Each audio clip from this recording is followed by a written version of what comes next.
Bandeko ba bolingo to koyebisa bino eloko moko na oyo etali vérité ya bosolo tango tolobaka na bino te biso bato azumel mil tozali bato oyo soki tofungoli monoko tofungolaka yango pamba te tofungolaka yango na tina. Bandeko ba bolingo mikolo elekaki tango topesaki émission na biso tolobi ba makambo ndenge Ngwanda le Terminator azali mopaya. Pe bato mosusu bayaki na ba preuve na bango. Ba preuve wana tango totala ki topesaki rejet, topesaki bango 2 semaines, tolobi bayela biso ba preuve o ezali enongo bani. Bandeko, tellement lokola bazali na bango kaka bato basi baluka bango na lokuta. Pe baluka bakindela bango ndenge baloba bakindela bango bakindela bango koluka ya lokuta. Ezali na ndeko moko soki pe moto ya pareko asili kokomela biso akanisi ete ba makambo ya komi wana ekoki ko influencer biso po etalo ba ete tala bosolo oyo ngai na tindeli bino na oyo etali bo moto ya Ngwanda. Ndeko kozanga koyeba ezali liwa ya ndambu tango mosusu Ngwanda moto atindi yo po koma babiloko oyo mais ezali neti asimbisi yo tufi na maboko batieli yo beri ya kopola na lipa po ete yo lia sanke yo miyeba. Bandeko ba bolingo tokobanda nanu kotalisa bino makambo oyo ndeko oyo ya komi ebongo nsima tokotalisa bino esika nini lokuta na bango ezali pe bosolo ezali. Ndeko akomi apesi identité ya le Terminator Ngwanda Nzamboko Atuma Wamvene Vie Mozart apesi identité akomi boy Ngwanda Wamvene Atumba abotamaka le 5 mai 1946 wana déjà ezali ba date moko ezana ba doute belé po ete toyebi bien bandeko ba bolingo toyebi bien motoko saote à partir ya bane 46 bofungola matoi à partir ya bane 46 na Équateur ezala bango moko ba belge bazalaka na difficulté ya makasi pona koyeba ba date de naissance ya batu et surtout pona ko identifier batu oyebi ndenge babandaki koyeba ba date de naissance ya batu tellement tango ba belge bayaki baza koyeba te ba archive ezalaki te loko moko ezalaki te ba belge balaki komona bayeba bimisio bayebisio babifungola munoko fungoli munoko batali minu na yo bayebisio tombola mapeka batali se ya masasamba nde ba estimer balobi ke moto oya kokozana âge boy. Bandeko ba bolingo bozali kolanda ngai bofungola matoi po toyebisaka biso ke toyebisaka bino ete biso tozali Zoomel 1000 www.zoomel1000.com tolobaki na bino ete ata oza na likambo lobi nini eloko wana eza na se ya océan soki biso tokoki kokota na se ya océan te tokoluka bato bakotaka na se ya océan po bakende kolukela biso solution ya likambo wana. Bandeko ba bolingo Ngwanda alobi abotami le 5 mai 1946 na le 5 mai 1946 na moment wana oya zolo bakabotama tango ba belge bayaki to bakaka à partir ya ba 50 à partir ya ba ne 50 ba belge tango ba kotaki penza bi tango bazalaki kote wana nyoso to ya Équateur bato nyoso to ba belge bakutaki ko banda année 50 ko kitati na se ba belge bango moko bazalaki na mikakatano ya kosakana te bandeko ba bolingo ba date de naissance ya bato belé babandaki ko estimer yango kaka à partir ya minu na munoko pese ya masasamba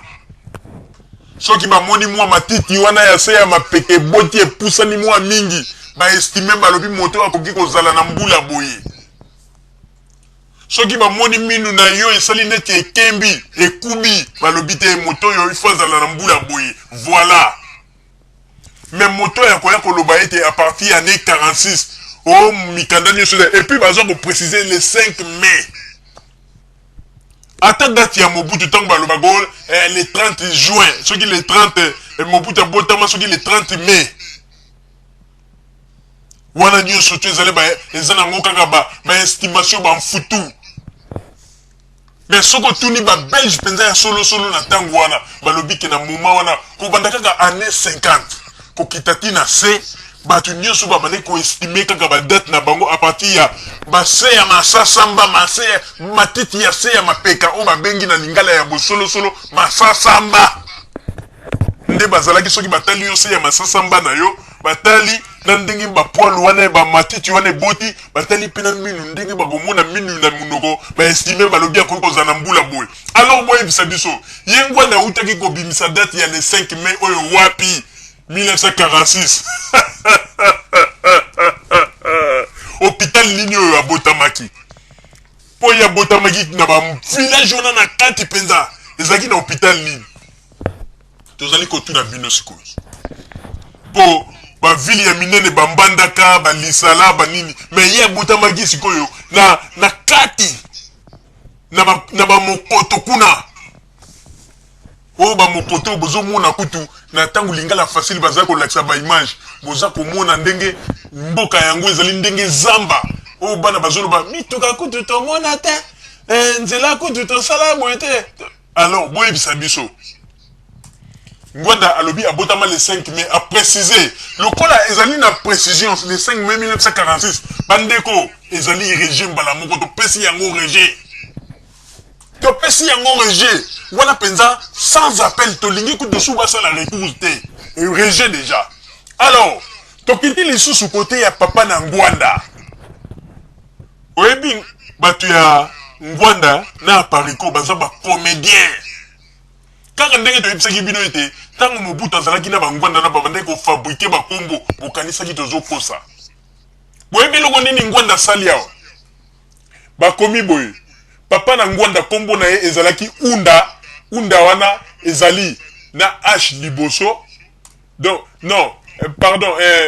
papa na Ngwanda kombo na ye Grégoire Nzambo Nyange wana déjà ezaba kombo moko oyo ke ya ko fondé ya ko bamba ye moko kaka azui kaka na Nzambo wana kotisi na kati alors que ba kombo ya Ngwanda Nzambo ko atumba ezali ba kombo oto ebite ba fabrika kango na ba Mobutu na tango oyo nanu Mobutu azana na Guadeloupe te mais Mobutu aki na Monga Lima azofanda na Monga Lima donc wana déjà le kuta o Grégoire Nzambo Nyange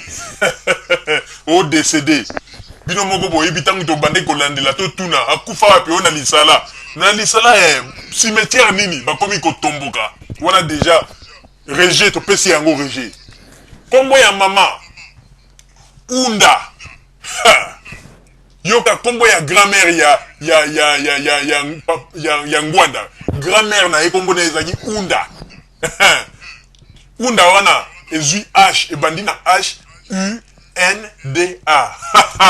tozali kokende malembe pona to sabino ke papa oyo lokuta na ye ezali ya makila aye ko loba susu grand-mère na ye kombo na ye ezalaki funga Ngwanda le Terminator au décédé atangi kombo ya papa ya botier grand-mère apesi kombo grand-père apesi kombo mais papa ya maman oya botier et balite bande koma bolingo déjà tozo tali sabino esika o ndenge naza ko loba bo naza déjà ko pesa ba rejet na ngai wana déjà ezali rejet et puis ba papa yango pe nani papa oya botier date de naissance na yebanite pe au moins siko e ko itika la pe ko yebana te po ndenge to expliquer bino ezalaki ndenge wana na tango ba belge ba yaki wana na ba ko banda tina année 50 ba banda ki ko estimer ba âge ya batu à partir ya ba souk na se ya mapeka o ba bengi masasamba ba ko tombola ma boku batali masasamba pe batali minu na monoko o nazali ko loba soki na kosi ba oyo ba yebi histoire ba contredire ngai et puis makambo na zolo bezali ya solo soki bokei meme na bino bato boza na Belgique bokende kuna na ba edani bibliothèque esika bato yo bakoma ba livre ya solo bokomona makambo nga na zolo ba Belgique msusu bakoma yango ezali ndenge wana moto wako sabino te ezali ndenge wana alors tomoni bapesi bakombo ya mwasi na ye pe na wana kutu tokoki kolanda te mpo ezali kombo